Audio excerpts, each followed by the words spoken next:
Putang ina ninyong lahat. Martin Romualdez, Lisa Marcos, Bongbong Marcos. Anong ginawa ko? Binigay ko sa DepEd! Putak na mo ka! Wala ka nga posisyon sa gobyerno, namimigay ka ng pera ng gobyerno eh. Putang ina ninyo. Sino ang corrupt? Yung mga congressman na yan na nag-hearing, anong sinasabi nila? Pagkatapos, pag na-off na ang mic, pag wala ng media, pasensya na kayo ha.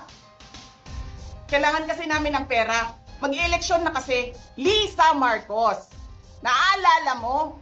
Nagpadala ka sa akin ng video? Sinabihan mo ako saan kukunin ang pera. Pinakita mo ang muka ng tao doon sa video message mo. Hi, this is Annette. She's been working with us for the longest time. We trust her. You sent me written instructions about money.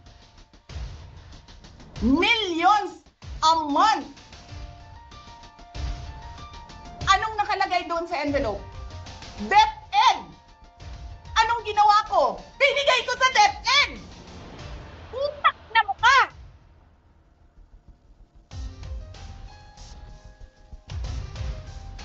Wala ka nga posisyon sa gobyerno, namimigay ka ng pera ng gobyerno eh.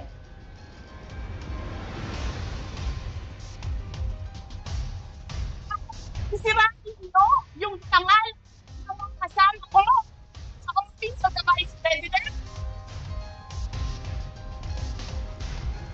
Sasabihin nyo sa mga tao, nakaw yan, confidential funds yan. Niwala nga kayong isang proof na confidential funds yan. Naniwala lang kayo sa isang babae na ang pangalan ay Gloria Mercado na nagsabi confidential funds yan, na hindi nyo nga nilabas na wala pang confidential funds, meron ng white envelope. Kasi 2022 pa lang, tangina mo ka, may utos na ng pera sa DepEd. Tapos kami yung nagsisinungaling? Nagpipigil ako eh. Kasi gusto ko lang magtrabaho. Gusto ko lang tapusin nyo na yung ng show ninyo dyan sa House of Representatives para makabalik na kami sa trabaho namin. Tapos ganyan ang gagawin ninyo sa amin dahil hindi kami sumusunod sa inyo? Dahil ayaw na namin tumulong sa inyo?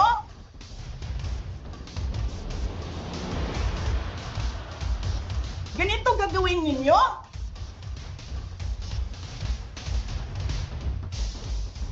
Presidente ka, may speaker ka na involved sa bribery ng Supreme Court justices.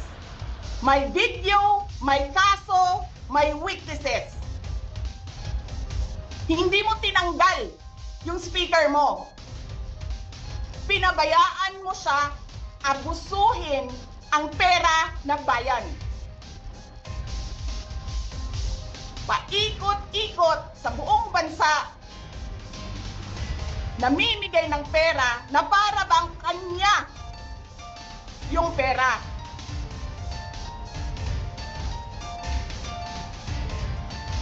Eh di ba nga, lagi niyo sinasabi separation of powers? Anong trabaho ng legislative branch? Gumawa ng batas.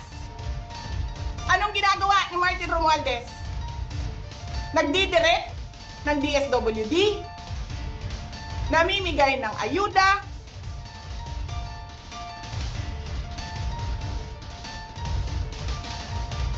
nagsasabi kung anong bibigay, anong ibibigay, anong gagawin, sino ba ang presidente dito?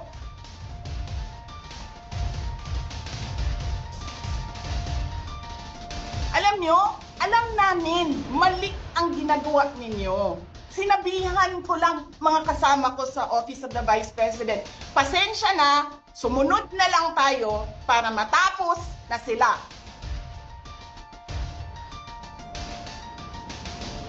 Tapos ganito ang gagawin ninyo? Alam namin, walang contemptuous doon sa ginawa ni Yusek Lopez. Wala. Lahat ng tanong, sinagot niya. Pumunta siya. Maayos siya kumausap. And then sasabihin ninyo sa amin, bakit kami susulat sa COA? Bakit hindi kami susulat sa COA? Hindi tapos ang appeal namin. Hindi tapos ang audit namin. Tapos, buhaghag na ninyo tanan ang gisubmit namo sa COA? Hindi. Sobra kahayahay ninyo ng mga tao. Kaming lahat sa Office of the Vice President, Monday to Friday ang mga trabaho namin. Sa ibang opisina, Monday to Friday. I'm not saying na bawal yan. But, alam mo yon, that is something that civil service should think about.